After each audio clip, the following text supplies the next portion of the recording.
Bismillahirrahmanirrahim. Qala al-musannifu rahimahullahu ta'ala wa nafa'na bihi bi'ulumihi wa barakatihi fid dharain amin. Minggu kemarin kita itu bercerita tentang bagaimana Sayyidina Ali itu meminta pembantu kepada siapa? Kepada Rasulullah. Sayyidina Ali juga mengajarkan tentang bagaimana kita bersyukur. Kita lanjutkan hadis yang kemarin. Bismillahirrahmanirrahim. Qala al-musannifu rahimahullahu ta'ala wa nafa'na bihi bi'ulumihi wa barakatihi fid dharain amin. Tsumma kemudian qala berkata siapa Ali, ala ukhbiruka anni wa an Fatimah binti Rasulullah sallallahu alaihi wasallam. Ala bukankah ukhbiru memberi kabar, menceritakan sayakah kepadamu, anni tentang saya, wa an Fatimah dan tentang Fatimah binti Rasulullah sallallahu alaihi wasallam, putrinya Rasulullah sallallahu alaihi wasallam. Jadi di saat Ali minta pembantu kepada Nabi yang sampai 3 kali itu kan ya ceritanya, sampai 3 kali, nggak berani ngomongnya itu mah. Kenapa kok sampai minta pembantu? Kata Sayyidina Ali kepada yang lain, bukankah aku sudah bercerita? Apakah ada siapa itu Fatimah? Akrama ahlihi. Akrama ahlihi ialah paling mulia keluarganya, paling memuliakannya keluarganya Fatimah alaihi terhadap Fatimah. Jadi Siti Fatimah itu putri Nabi yang paling agung, paling mulia gitu. Jadi sebenarnya bukan Sayyidina Ali ternyata yang merasa capek bekerja. Karena Siti Fatimah itu putri agung, putri mulia. Wa kanat, dan ada siapa Fatimah, zaujati adalah istriku, kata Sayyidina Ali. Selain Fatimah itu adalah putri agung, putrinya Rasulullah, dia juga istrinya Sayyidina Ali sendiri. Kenapa? Faharrat birraha. Faharrat maka memukul siapa itu Fatimah birraha dengan batu kilangan. Hatta sehingga atharo membekas arroha apa itu batu itu biyadiha di tangannya Fatimah. Jadi kira-kira Fatimah ini kalau dalam zaman dulu itu ngidupin ngidupin api itu kan pakai batu itu diginiin tuh. Iya kan? Bukan pakai korek kayak kita. Lah Fatimah itu sampai tangannya itu kapalan lah, kira-kira begitu bos kalau sekarang itu. Kapalan itu. Jadi Sayyidina Ali itu gak tega masa putri agung kayak gini tangannya kapalan gitu loh. Iya. Coba tatus nih itu bininya sampai kapalan tangannya. Cari lagi itu bini dia mah. Jelek kamu udah mah gitu.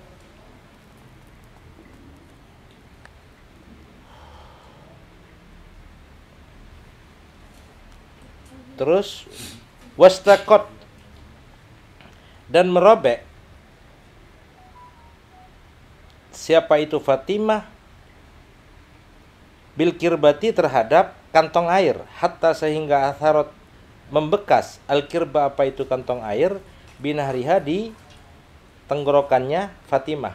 Jadi ngambil airnya juga kan susah itu Fatimah itu. Kalau dulu di mana di Mekah itu kan jauh ngambil air itu. Jadi itu siapa? Sayyidina Ali kira-kira kasihan gitulah, iba gitu ya. Waqamatil bait, waqamat dan membersihkan siapa Fatimah al-baita terhadap rumah. Ya bersih-bersih rumah lah, kerjaan perempuan lah biasa ya. Hatta sehingga ibarat thiyabiha sehingga ternoda thiyabuha apa pakaiannya Fatimah. Wa uqadat dan kemudian menyalakan api siapa itu Fatimah tahtal kidri di bawah panci, hatta sehingga dinsati thiyabuha, hatta sehingga danasat, sehingga kotor thiyabuha apa itu bajunya Fatimah. Fasobaha maka kemudian menimpa kepada Fatimah min dzalika durra dari masalah itu semua.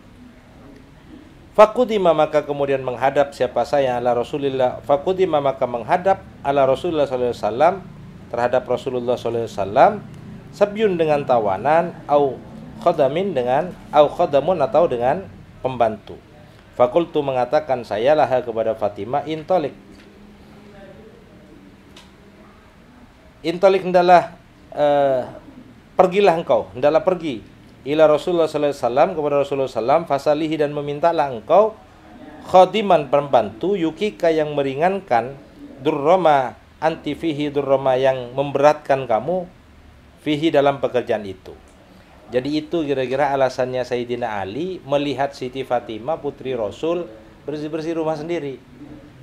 Nah, sekarang kan kalau orang apa namanya itu orang kerja kantoran nggak mau itu bersihin rumah itu pakai pembantu sekarang, iya kan ya?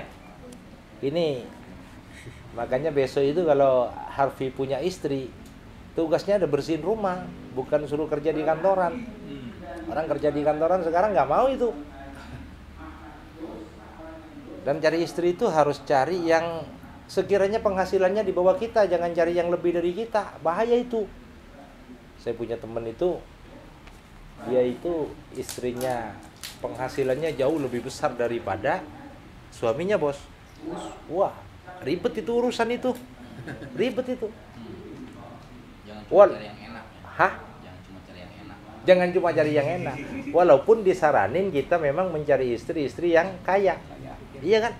Walaupun suruh cari istri yang kaya, artinya apa? Cari istri yang kaya itu minimal ya setara lah sama kita. Jangan lebih kaya dia. Bisa jadi pembantu itu suami itu, bahaya itu. Nah, itu ya. Jadi itu kira-kira kita bisa bayangkan Fatimah itu putri Rasul, tapi dia itu mau mengerjakan pekerjaan rumah, kerjaan sendiri. Itu. Kecuali Ustadz Ujang ini, nggak ada ini yang ngerjain rumahnya, ngerjain sendiri Ustadz Ujang ini. Nyuci sendiri, ya, nyapu sendiri. Jadi sebenarnya Ustadz Ujang ini masih senasib dengan Ustadz Harfi sama Ustadz Iqbal sebenarnya, walaupun umurnya beda.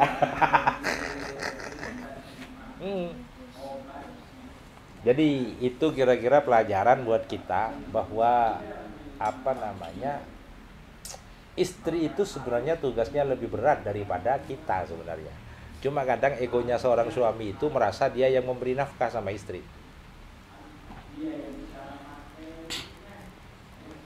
Ya memang sudah begitu apa namanya habitatnya ya kan. Kalau semuanya suami semua yang ngerjain kan cilaka itu. Ya kan cilaka itu, nyapu suami, nyuci suami, semua suami, istri cuma menjadi bidadari. Wah, malah cilaka itu mah. Ya harus begitulah. Tapi harus kerjasama. Ya kan? Wa kana dan ada alaihi salam siapa baginda Rasulullah sallallahu alaihi wasallam, apa kata Nabi, idza lazimahu apabila istiqomah kamu fil aisy dalam mencari maisha. Nah, kayak saya dengan sampean kan istiqomah nih cari maisha. Kalau satu ini enggak jadi maisha itu, Mas. Wong dia sekolah gak masuk, sekarang makan gaji buta dia. Makan gaji buta dia, kagak masuk. Fil aisy dalam mencari maisha, ad-diki yang sulit, wal jahdu dan apa? Wal jahdi dan sungguh-sungguh. A'rada maka menjauhi kamu anil khalqi dari manusia. Faqbala alal kasbi faqbala maka kemudian menghadapi kamu alal kasbi atas mencari maisha wal kaddi dengan sungguh-sungguh. Jadi kata Nabi, jangan pernah merasa lelah. Melakukan pekerjaan itu jangan merasa lelah. Makanya kerja itu harus dinikmati itu. Kerja apa saja kalau gak dinikmati gak bisa itu. Bosan. Makanya ada orang bilang begini, kamu kalau mau usaha nih, usaha yang paling kamu sukai. Jangan usaha yang tidak kamu sukai. Misal nih kayak saya suka bakso, saya jualan bakso. Minimal kalau gak laku bisa kita makan sendiri gitu loh. Lah iya. Lah sekarang begini, kita itu nggak ngerti tentang digitalisasi semuanya. Kalau Pak Asrop ini kan ngerti digitalisasi. Terus kita mau usaha di wilayah itu, nggak bisa. Jadi harus usaha sesuai dengan kesukaan, kesenangan, gitu. Terus ada pertanyaan, loh Pak Asrop ini nggak suka masak, kok dia jualan masakan? Pak, yang harus kita lihat Pak Asrop bukan masakannya, tapi digitalisasinya dia. Dia kan jualannya pakai online semua itu, mayoritas pakai online. Itu dia sebenarnya. Nah, sehingga produknya itu tidak menjadi inti. Karena di situ ada pembantunya semua itu dia itu. Iya kan? Tanyain resep dia. Belum tentu tahu dia itu mah urusan resep itu mah. Tapi kalau urusan jualan online kayak tadi itu, orang telepon krang-kring di HP-nya itu. Iya kan? Karena memang keahliannya dia begitu itu. Nah, terus Pak Asrop nih, keahliannya di situ. Suruh ngajar anak SD kayak Ustadz Asrori, kagak bakal sanggup dia mah. Angkat tangan. Makanya kita harus nempati tempat yang sesuai dengan selera kita. Karena kalau tidak menempati di tempat yang sesuai selera kita, bakal tersiksa hidup kita itu. Contoh begini lah. Oh, di perusahaan ini gajinya 10 juta. Tapi tidak sesuai dengan selera kita di situ, bakal tersiksa hidupnya kita di sono. Tekanan sana sini, sembarang kali omelan sana sini, ya kan? Tersiksa itu. Tapi kalau semuanya memang korek minta tahu. Kalau semuanya sesuai dengan selera kita, ya enjoy aja kita. Waqat qila dan sungguh dikatakan, inna tasawwufa sesungguhnya tasawuf. Apa tasawuf itu? Al-irtifa'u yaitu menaikkan fil asbab dalam beberapa sebab ilal miqdarati minal abwab, ilal miqdarati dari beberapa ketentuan Allah, minal abwab dari berbagai macam pintu. Jadi ini tasawuf itu adalah kita mencoba menaikkan kita dengan berbagai macam sebab. Ada orang naik derajatnya itu karena zikir. Karena zikir ada itu. Orang kerjanya zikir aja. Ada derajatnya itu naik karena ngajar. Jadi torikohnya itu torikoh ngajar. Orang kan kadang mikirnya torikoh pokoknya la ilaha illallah begitu aja kadang kan. Iya kan Mas? Torikoh itu banyak. Ada yang naik derajatnya itu torikohnya karena diomelin istri terus, ada. Iya. Makanya kalau punya istri cerewet itu syukur. Itu torikoh itu menuju kenaikan derajat, jadi waliullah. Loh, kan ada itu orang wali itu gara-gara istrinya ngoceh mulu itu, ngomel mulu. Makanya torikoh itu banyak. Bukan torikoh la ilaha illallah itu aja. Ada torikoh dengan torikoh berdagang. Ada itu. Bagaimana istiqomah dia berdagang, dagangnya benar. Kemudian hasil dagangnya ditasorufkan untuk hal-hal yang maslahat, perjuangan. Itu torikoh itu. Jangan kemudian dianggap torikoh itu hanya pakai baju putih, serban putih, sarung putih. Bukan hanya itu.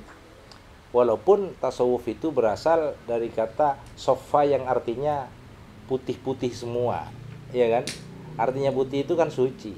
Haddatsana menceritakan kepada kami Muhammad bin Ahmad bin Hasan, wallahu alam.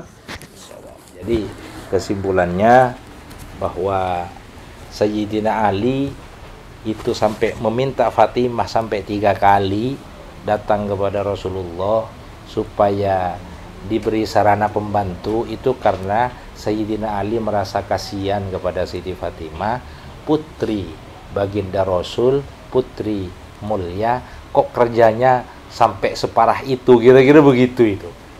Nah, kalau ada perempuan sekarang nggak mau kerja bersih-bersih rumah, suruh lihat Siti Fatimah no. Kamu baru Fatimah sekarang kamu sudah macem-macem kamu. Fatimah binti Fulan sekarang kamu sudah macem-macem begitu. Itu. Yang kedua, bahwa tasawuf itu adalah metodologi untuk membangun kualitas kita di hadapan Allah melalui berbagai macam sebab. Jadi banyak cara untuk membangun kedekatan kita dengan Allah Subhanahu wa Ta'ala. Bisa dengan baca Quran, ya kan? Bisa dengan zikir, ya, bisa dengan usaha, bisa dengan mengajar, bisa dengan berbagai macam cara. Semua tindakan kita bisa kita jadikan sarana untuk mendekatkan diri kita kepada Allah Subhanahu wa Ta'ala. Apalagi sini Muharram. Muharram itu kita kenal tahun baru Islam itu. Ini kan tahun baru Islam. Ini pergantian buku katanya nih. Mau tutup buku sekarang nih. Nah, besok mau buka lagi bukunya yang baru tuh. Nah, harus ditutup dengan hal-hal yang baik. Nah, alhamdulillah sekarang kita tutup dengan istighosah dan ngaji. Alhamdulillah. Kebetulan nih hari Kamis sekarang akhir bulan Dzulhijjah, ya kan? Jadi kita nutup dengan istighosah. Karena apa namanya, kalau Hijriah itu hitungannya Ghurubus Syamsi itu, bukan jam 00 itu. Kalau Masehi 00 kan ya? Iya. 00 kan ya? Iya. 00 geser ganti hari ya kan? Iya. Kalau ini enggak, sore. Sekarang dong? Iya, sekarang ini nutup buku ini. Ya, makanya kita banyak gunakan yang baik-baik. Kita gunakan sore ini untuk diskusi, ya, diskusi tentang ilmu, tentang masa depan pesantren, yang itu adalah sarana perjuangan buat kita. Siapa tahu dengan kita yang ngurusin bocah-bocah kecil itu menjadi wasilah kita. Iya, lo kan teorinya begitu. Kalau kita ngurusin mereka, saat mereka dapat pahala, kita juga kebagian itu pahalanya. Iya. Makanya jangan sok keren jadi guru itu. Guru itu bisa jadi mulia ya karena ada anak-anak yang mulia itu. Siapa? Anak-anak santri itu. Ya kan saya dengan jenengan semua dipanggil ustadz ini karena ada yang mau diajarin. Coba gak ada yang mau diajarin. Siapa yang mau manggil ustadz kita? Ya. Jadinya uspat kita, bukan ustadz. Saja mungkin ya. Wassalamualaikum warahmatullahi wabarakatuh.